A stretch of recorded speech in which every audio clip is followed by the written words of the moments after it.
Pope Francis, the leader of the Catholic Church, died on April 21, 2025, at the age of 88.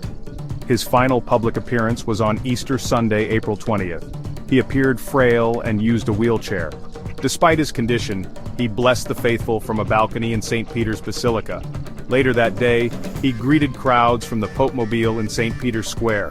The Pope's health had been declining for some time. He was hospitalized for 5 weeks beginning on February 14th. He suffered from severe pneumonia and other complications.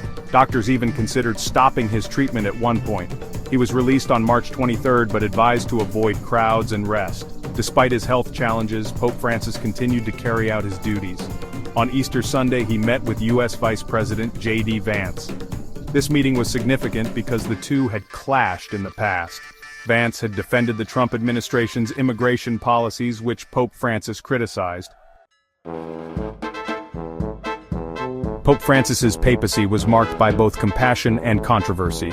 He was known for his humility and his focus on the poor and marginalized. He often spoke out against social injustice and called for action on climate change.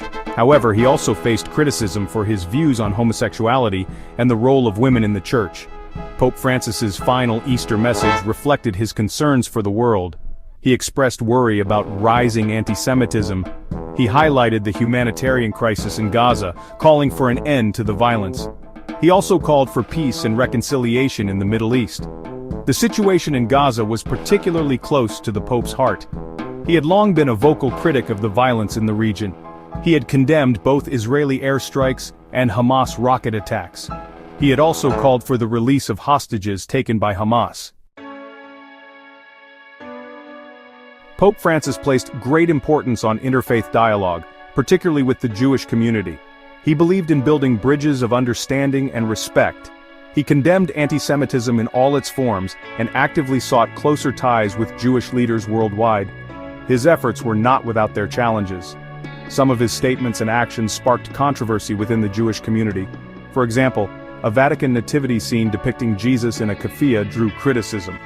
Despite these controversies, Pope Francis remained committed to fostering positive relations with the Jewish people. Pope Francis's death sparked an outpouring of grief from around the world.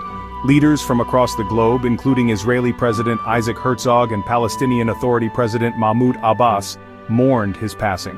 They recognized his contributions to peace, compassion, and interfaith dialogue. His funeral mass was held at Jerusalem's Church of the Holy Sepulchre, a location symbolizing his commitment to interfaith understanding.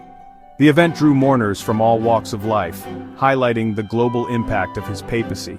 Pope Francis will be remembered for his humility, his compassion, and his unwavering commitment to building a more just and peaceful world.